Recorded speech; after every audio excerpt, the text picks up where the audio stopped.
Well, that's quite all right as long as we can just warm ourselves by the fire. Well, you see, that's not actually a fire. It's made of cardboard.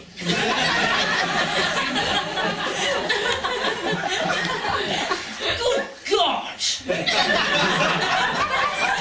so real. What an incredible illusion! Name beds! You can't have any beds! As my sister so delicately puts it. You will... Oh, Philip, darling, what about our bags? Oh, yes. Our bags are still in the car. Oh, dear. I wouldn't send a dog out in this weather. Morgan! Fetch the luggage for me, would you?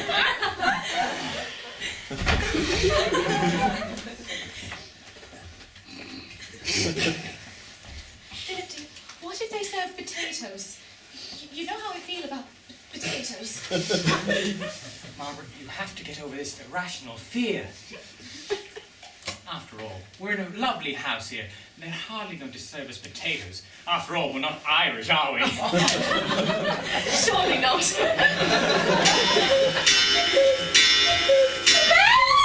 The bells! They are the portent of doom! I'm sorry, but surely those bells chime at every hour. Yes, we are a very depressed household. Mrs. Fenn, I'm desperately wet. Would I be able to change my clothes? What? Wet, go and change your things. Oh, thank you. Is there a changing room? A changing room, not here, you heathen! Take your devil's dumpling and follow me. And that is for jumping on my flowers.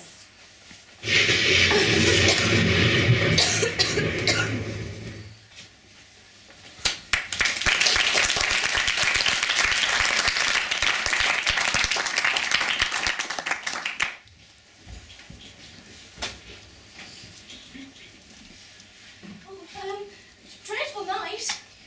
Yes, it's a very old house. Very old. Well, thank you kindly for letting us stay. Yes, dreadful night. Would I be able to change here? You know, they were godless in this house. They used to bring their women. They used to fill this house with laughter and sin, laughter and sin. My own father and brothers. Go away and pray, they'd tell me. And how I prayed. I left them with their lustful, wicked, wicked, red and white women. I really do need to change my clothes. And you're wicked too, you know. Young and beautiful and silly and wicked. You care about nothing but your long, white legs and how to please your man. You revel in the joys of fleshly love, don't you? I bloody wish.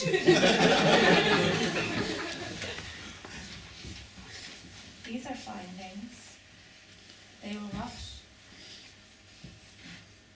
Those are even finer too. But they will rot in time too, you know.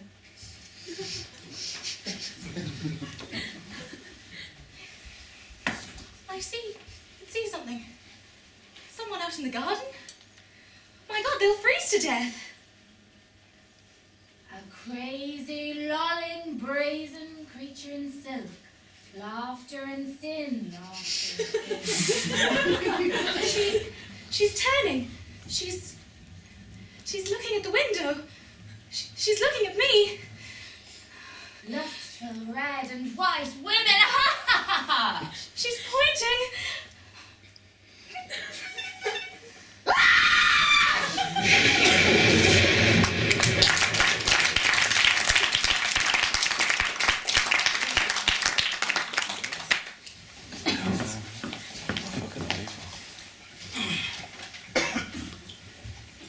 Philip, did you hear that?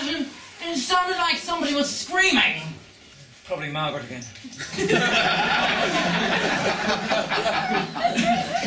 What do you think of the place? I don't know, Philip.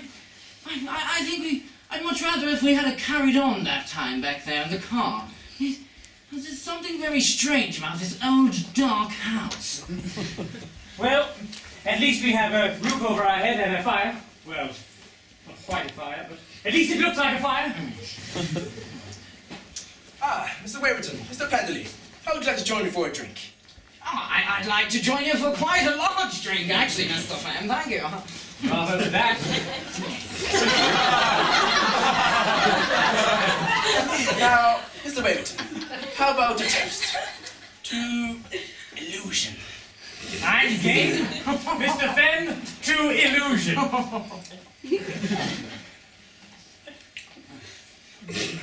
I'm sorry again. Our gin glass are made of cardboard. You see, we don't get very many guests. To illusion. I disagree. I think this is quite the finest imaginary gin I've had in hours. Bottoms up. It seems to be getting worse. How can you be so calm? Don't you understand? We may be cut off, trapped. I don't want to alarm you, but the thing is, Morgan is an uncivilized brute. Drinks heavily. And a night like this when he's drunk, I don't know what he will do. Any chance of a refill? Oh, Philip, I'm sorry I was gone such a terribly long time. I can't say I noticed. Oh, it was horrible. This brute Morgan, he was watching me as I slowly undressed and changed into my new clothes. Please, I'm drinking. Dinner is served. Gentlemen, I shall require your assistance. Oh, right.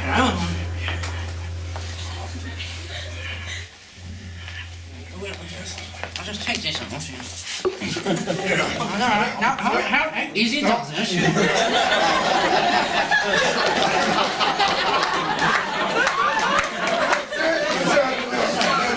Okay, I want a tree.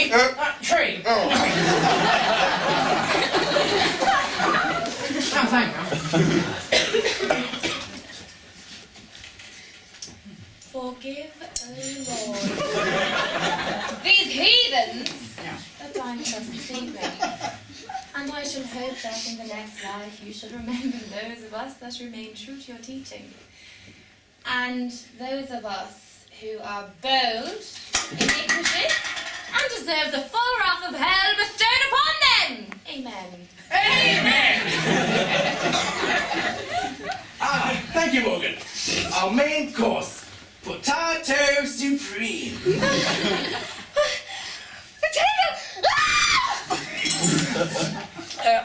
Dreadfully sorry about this. My wife has this dreadful phobia of potatoes ever since she was bitten by one as a child. You wouldn't have a slice of beef. That should revive her. I'm afraid Sister Dearest doesn't allow animals fresh in the house. You see, she has a problem with anything that has sex organs. Vegetables have sex organs too. Do you want us all to starve? I say, Fenwell, man, that's quite an extraordinary portrait you have back there. Is that a relative of yours? Oh, yes. That's my father, the great Roderick Fenn. Oh, right. He used to brighten up this house with his warmth and love. And, so, when did he kick the bucket then? I don't know. He's still very much alive. He's upstairs as we speak. Oh, how old is he? He's 102. Marvellous stuff. Bravo to the old duffer. Unfortunately, I no longer speak to him. Ever since that day he became in contact. He's a blasphemous, wicked, fertile old. Fertile, you say? Yes. Our fathers loved many of the ladies of the town. We have over 87 half-brothers and sisters. You see we're eating potatoes? It's all we can afford. What are all the birthday presents? Thank God that DNA testing hasn't been discovered yet. We'd be ruined. Isn't there anything you can do? Well, we brought him to get neutered once. Ben nearly lost an eye. That is enough, Horace! Not another word! We shall all finish this fine feast in solace and solitude. You say either, I say either, you say neither, I say neither. Bloody hell. Look at all these potatoes. Margaret will have one of her damn episodes again. So many bloody potatoes. So many Ow! There's one that looks like a little willy. Then when they're leaving, I can hide in their motor. I can escape. Escape this desolate place. No chance, Horace, with my dead body. Ah! Potato, potato, tomato, tomato.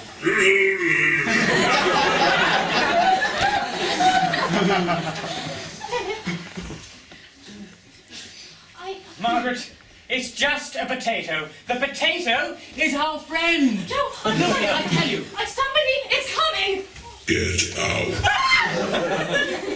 Oh no, don't be disturbed.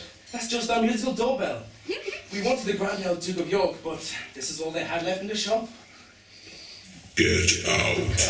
See? Well, then why don't you just bloody answer the door then? No more guests! They cannot come in. Not tonight, Horace. Sweet Lord in heaven. Not tonight. It is dreadful out there, old chap. Get out. Oh, all right. Morgan, go open the door. And none of your lip. Philip, I'm frightened. There's a surprise.